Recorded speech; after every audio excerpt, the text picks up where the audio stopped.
La historia suele hablarnos de los grandes acontecimientos, aunque a nosotros también nos gusta conocer cómo vivían las personas de cada época. Este vidrio nos habla de la vida cotidiana de Roma. Hoy visitaremos Segóbriga y conoceremos las costumbres de sus gentes. Bienvenidos a Arqueomanía.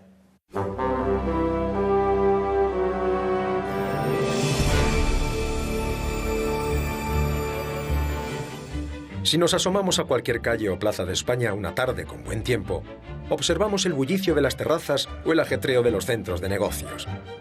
Nuestros modos de vida son reconocibles, identificamos nuestra realidad. Pero si miramos hacia atrás en el tiempo, si nos remontamos 2000 años o más, nuestra información disminuye exponencialmente. Este fenómeno es menos complejo en el mundo rural. En cambio, las ciudades ofrecen una enorme variedad de estilos de vida. ¿Cómo fue la vida cotidiana para un comerciante de minerales en la ciudad de Segóbriga?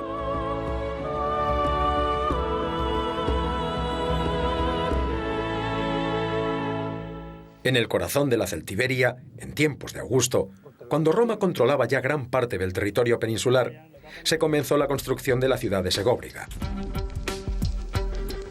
Este pozo fundacional es el testigo principal del acontecimiento. Los arqueólogos han determinado que tiene 8 metros de profundidad. Su alineación es norte-sur. Segóbriga se levanta sobre un viejo castro celtíbero que fue arrasado para construir sobre él la nueva ciudad romana. Una ciudad llamada a ser de las más importantes de Hispania. Segóbriga era la capital de la Carpetania, porque hereda a una ciudad destruida antes, que está a pocos kilómetros de aquí, que se destruye en las guerras de Sertorio, y entonces ella pasa a tener un territorio enorme que controlaba todas las vías de comunicación que hoy día es el centro de Madrid, diríamos, como centro radial. Eso era Segóbriga. Pero además los romanos descubren que hay minas de yeso que servía para hacer ventanas, para dar brillo a los suelos.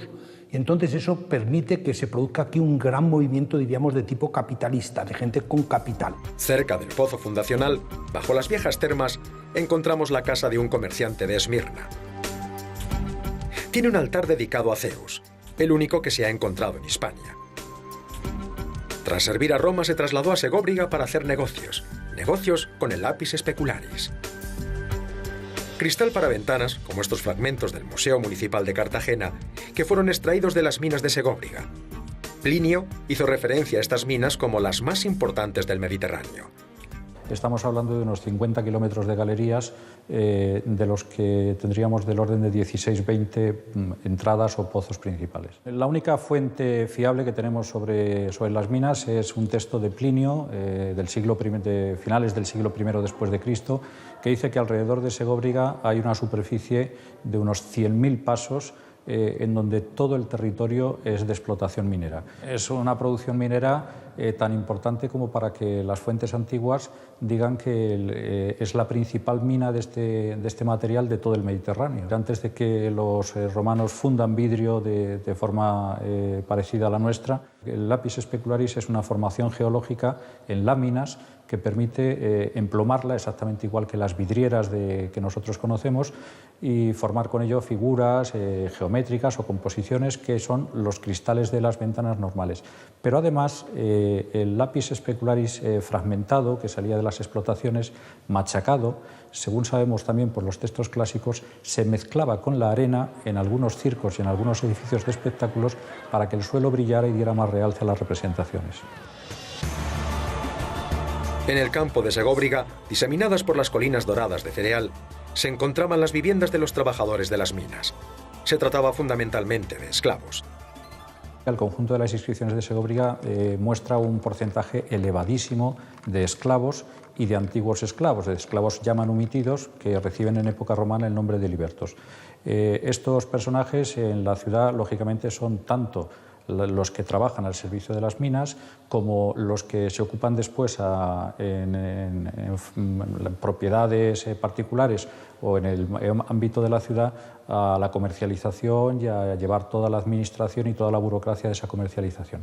Tenemos muchos esclavos muertos muy jóvenes, algo muy corriente en las zonas mineras, donde sabemos que la esperanza de vida se reduce de una forma drástica. Son esclavos comprados en mercados mediterráneos, tanto en los mercados del ámbito griego como en los mercados itálicos, quizá algunos también comprados en la península ibérica, que son trasladados a miles de kilómetros de sus lugares de origen, sin recuerdos de su patria, sin recuerdos de su familia, obligados a trabajar de forma permanente en las minas. Pero la vida de nuestro comerciante de Esmirna, en Segóbriga, era muy diferente. Estudiando la configuración de la ciudad y la ubicación de su casa, podemos aproximarnos a su estilo de vida. La ciudad de Segóbriga, como ya habíamos comentado en algún momento, se construye a partir de un castro celtibérico arrasado completamente para iniciar de nueva planta una obra que sea una ciudad romana en la que la gente que llega de otros territorios del imperio a vivir aquí pueda vivir a la romana y en donde los nuevos ciudadanos puedan también disfrutar de los beneficios de vivir en ese marco. ¿Qué significa esto? Significa que la ciudad tiene que tener termas, que la ciudad tiene que tener foro, tiene que tener templos, áreas de esparcimiento, edificios de espectáculos, y esto significa que no se puede improvisar la arquitectura, sino que la arquitectura es una arquitectura que viene ya modelada de otros territorios, principalmente de Italia y principalmente de Roma, donde dijéramos que se experimentan todas las formas arquitectónicas que después se van reproduciendo en otros lugares del imperio a escala menor y, por supuesto, con menor suntuosidad. El anfiteatro tendría capacidad hasta unas 5.000 personas. El teatro probablemente algo menos de la mitad. El teatro, sobre todo, era un elemento de culto ritual. Estaba muy vinculado al culto imperial, a procesiones, a las manifestaciones de los ciudadanos, de las élites urbanas que regían la ciudad, y por tanto tenía un aspecto más ideológico, un poco común, aunque la comparación no sea muy exacta, como nos pasa a veces con las ceremonias religiosas. Y en cambio el anfiteatro era una cosa mucho más festiva, a veces con escenas violentas, otras no tan violentas, pero era un poco como la plaza de toros. Los espectáculos son generalmente financiados por la ciudad de su erario público, o bien por los magistrados a los que obliga la ley o que de forma voluntaria financian este tipo de representaciones. Entonces, debido a que los juegos en realidad es un elemento de compensación social de las tensiones que genera la vida cotidiana, se procuraba que siempre fueran gratuitos precisamente para que fueran el aliviadero de todas esas presiones. Las termas, a donde acudían las clases altas, se conservan bastante bien, aunque han tenido que ser restauradas.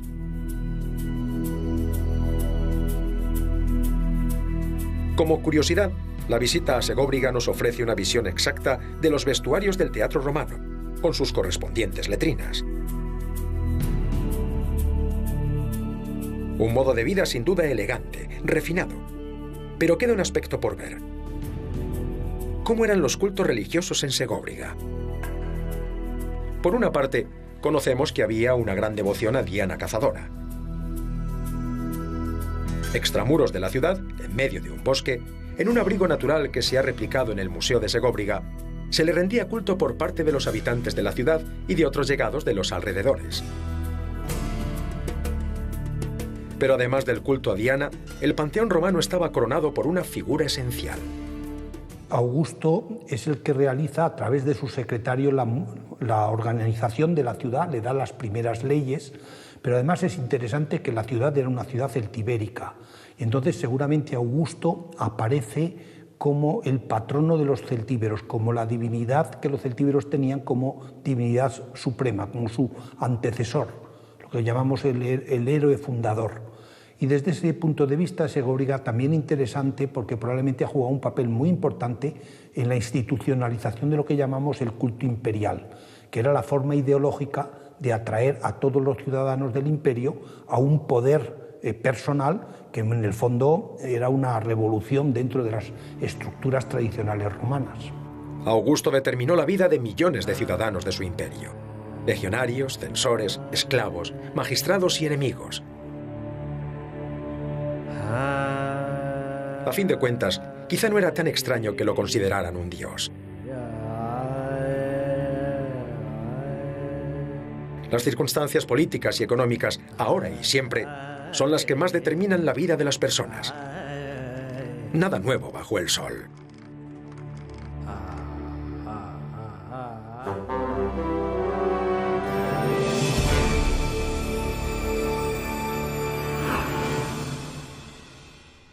Bueno, pues en mi caso en realidad es casual. Yo me metí a estudiar estas cosas por curiosidad. Y de la curiosidad, que supongo que es lo que subyace también a la investigación, pues nació un interés, si se quiere, más justificado y al final una profesión. Si hablamos a gran escala y en concreto en España, yo creo que la arqueología debe conseguir que exista una mayor conciencia social de la importancia del patrimonio en general arqueológico. Y no por el típico propósito que exponemos siempre los especialistas, de su valor histórico, sino porque demuestra la madurez de una cultura moderna, el querer conservar de su pasado algo que también es riqueza y que otros saben aprovechar y nosotros no. Hay que, por desgracia, dedicar muchas horas primero a formarse y después, que nunca acabas de formarte, aplicar esa formación en el trabajo. Y después sí, también la imaginación. Yo creo que con rigor la imaginación es la clave que mueve esa formación y ese trabajo hacia resultados.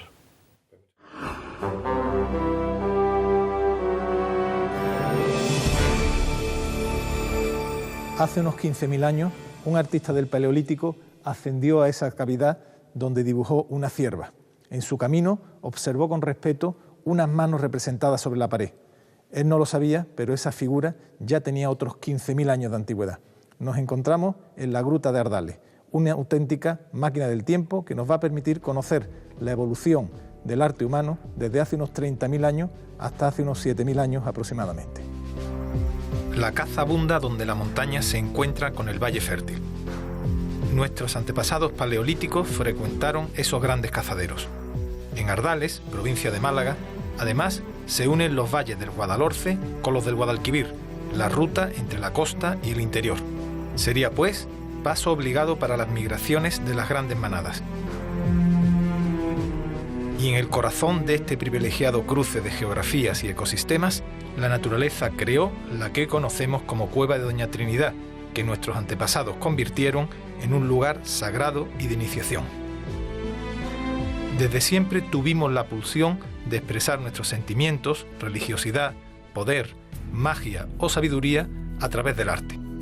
Las pinturas rupestres expresan magistralmente el talento artístico y simbólico que desde el origen atesoramos como especie.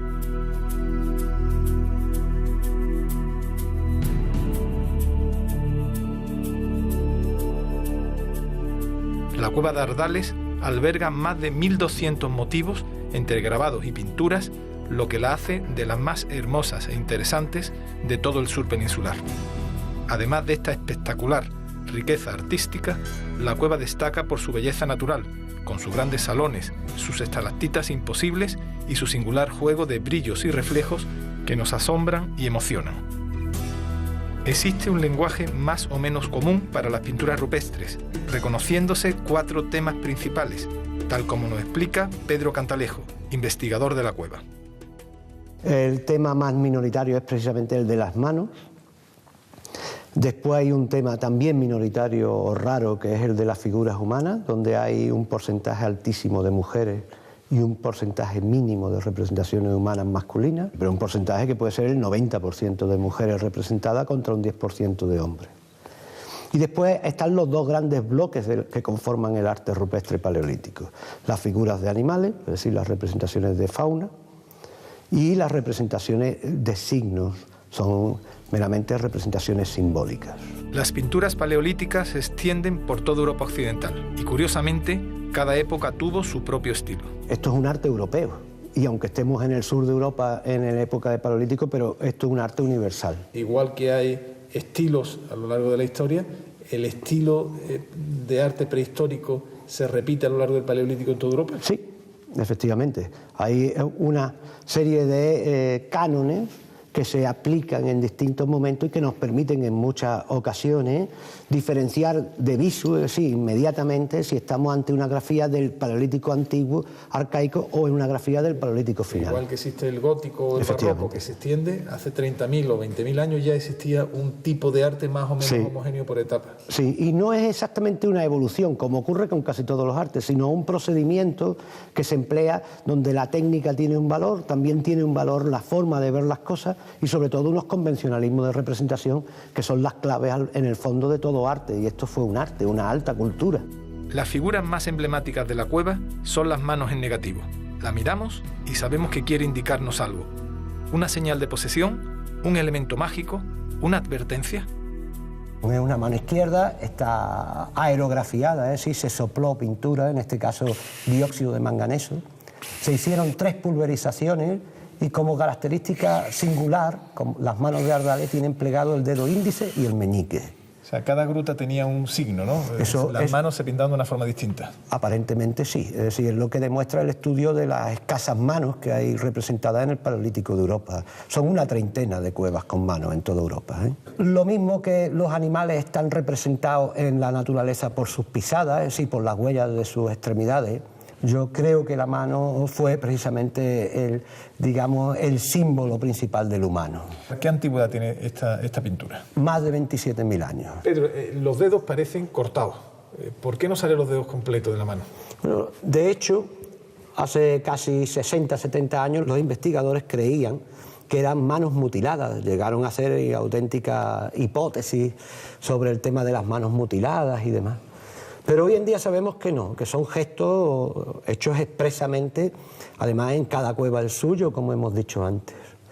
Este mundo simbólico de plegar los dedos, de hacer con los dedos, en la cueva de Ardales, por ejemplo, se nota muy bien cómo hay fallos y entonces arrugan los dedos de una manera u otra y sabemos que no eran manos mutiladas, sino que son gestos expresamente diseñados, ¿no?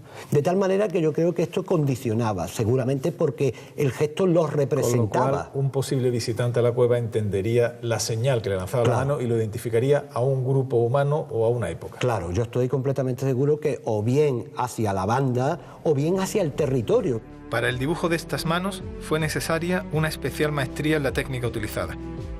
Pedro, ¿con qué técnica se pintó la mano? Pues a pie de una de las manos aparecieron 2 huesos finos que sirvieron de pulverizadores, de herramienta para realizarlo. Nosotros hemos hecho la experimentación muchas veces de cómo se hizo la mano, porque hubo 3 disparos, 3 pulverizaciones, y solamente empleando el efecto Venturi con un recipiente que probablemente fue como este, un recipiente natural que se ha digregado, pero los huesos sí que están conservados y en el Museo de Ardales, y la técnica es muy sencilla. Uno de los pulverizadores, el más pequeño, uno de los tubos se mete recto y el segundo directamente se sopla. Para dibujar y recorrer las cavernas resultaba del todo imprescindible disponer de una buena iluminación. Para explorar la cueva nos hace falta una lámpara. Lo primero será conseguir las chispas.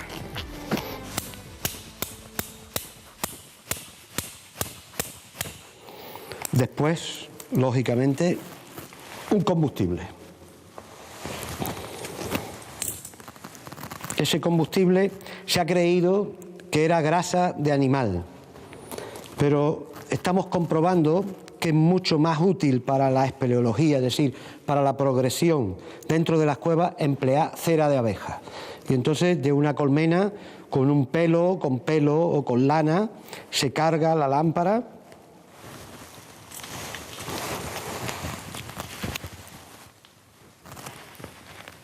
Y esta ya no importa que la llevemos en la mano.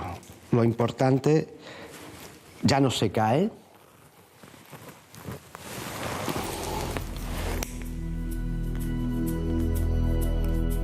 E iluminados por estas lámparas de cera, los artistas grababan o pintaban sus mensajes en forma de animales, signos o personas. La trémula luz de la lámpara de cera resaltaba el relieve de unos grabados que causaron asombro y temor a los que lo observaron hace miles de años durante su liturgia de iniciación. Las paredes de esta cueva están llenas de imágenes y muchas veces intencionalmente se situaron en hornacinas naturales, pues como estas que hay aquí, que van cubriendo una serie de frisos, un friso corrido, y en ellas se situaron imágenes sobre todo de fauna en el interior de cada uno de esos frisos, como ocurre aquí. Uno de los animales que está metido dentro en estas hornacinas es una cabra montés que está ocupando este sector. Se diseñó con una pintura amarilla, un ocre, y está representada entera mirando a la izquierda. Aquí viene la cornamenta, la cabeza, el cuerpo viene aquí delante, la espalda completa llega hasta el rabo, la pata trasera y el vientre, las 2 patas delanteras ahí. Son animales muy esquemáticos que van directamente al periodo intermedio, al de máximo frío a nivel continental.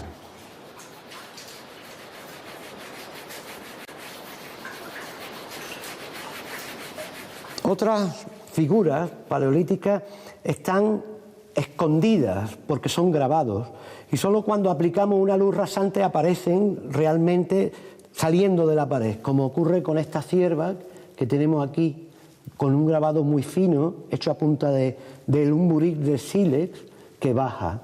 Esta figura, junto con otras muchas de aquí, pertenecen también a ese segundo ciclo que corresponde con la época más fría y que estaríamos hablando aproximadamente de unos 20.000 años de antigüedad. Adentrarnos en la cueva de Doña Trinidad supone sumergirnos en las profundas aguas de los océanos del tiempo. Durante más de 20.000 años fue utilizada por nuestros antepasados, que supieron respetar escrupulosamente los signos de sus ancestros remotos. Ciervos, caballos y toros hace 15.000 años, manos hace casi 30.000. ¿Quién sabe cuántos secretos aún custodia la oscuridad de esta catedral singular, hermosa y solemne en su liturgia ancestral?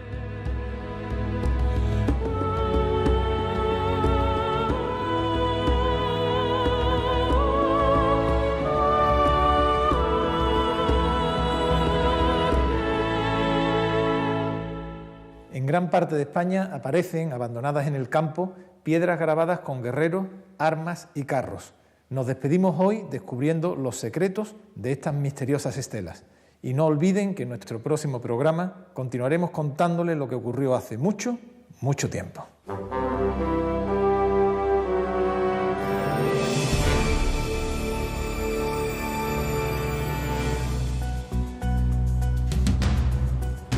Uno de los elementos menos divulgados de la arqueología española son las llamadas estelas de guerreros, antes conocidas como estelas tartésicas o del suroeste. Estos documentos de piedra nos muestran un mundo complejo, lejano y difícil de desentrañar.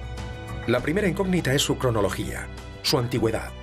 Algunos autores, como José María Blázquez o Sebastián Celestino, la trasladan a la época de las colonizaciones fenicias y griegas, aunque no descartan ejemplares de un tiempo anterior, del final de la Edad del Bronce, en torno al año 1100 a.C., coincidiendo con la formación de los misteriosos pueblos del mar.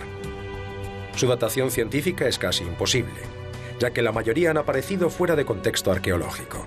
Entonces, hay que acudir a la iconografía de las mismas para trazar paralelismos estilísticos en los elementos gráficos tallados. Su dispersión geográfica, los lugares en los que se han encontrado, son otra puerta a la duda. Las primeras piezas aparecieron en el suroeste de la península ibérica, pero con el paso de los años se han documentado piezas más al norte, incluso en Galicia y Aragón. Las estelas se habían considerado tartésicas por su ubicación en lugares como Carmona o Cabeza de Buey, pero el pueblo tartésico había sido calificado como un pueblo pacífico, y las estelas son de guerreros. Otra de las incógnitas que presentan las estelas es su función. Tras una primera lectura de los elementos que presentan, entre los que destacan carros, espadas y escudos, se pensó que su finalidad era claramente funeraria. Pero en la actualidad se baraja la posibilidad de que sirvieran para delimitar el territorio de un señor. Para algunos autores, los personajes que se representan en las estelas serían grandes ganaderos. Para otros, serían jefes militares que controlarían determinadas rutas o territorios. El detalle de los elementos iconográficos es la llave para una aproximación científica a las estelas. Probablemente, lo que más llama la atención en las estelas de guerreros son los carros. Se considera que estos carros eran ofrendas funerarias para los grandes dignatarios. Pero no se descarta del todo que estos vehículos tuvieran un uso militar. En las estelas, como la de Ategua, el modelo de carro se relaciona con prototipos neohititas, cuyo origen se remonta al siglo IX a.C. Otros autores lo consideran provenientes de Chipre. En cualquier caso, parece que existe un consenso sobre sus destinatarios, que no serían otros que la aristocracia local. Los señores indígenas recibirían estos carros de mano de los comerciantes fenicios. Destaca la abundancia de escudos concéntricos, aunque también los hay en forma de escotadura en V. La mayoría de los autores piensa que los escudos son de origen oriental. Este elemento, unido a otras armas como espadas o arcos, otorga un carácter heroico al destinatario de la estela. El elemento que quizá haya despertado una mayor controversia son los cascos con cornamenta.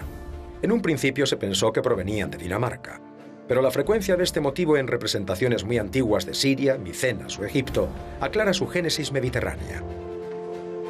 Las espadas que se tallan en las estelas halladas en España y Portugal tienen un origen atlántico.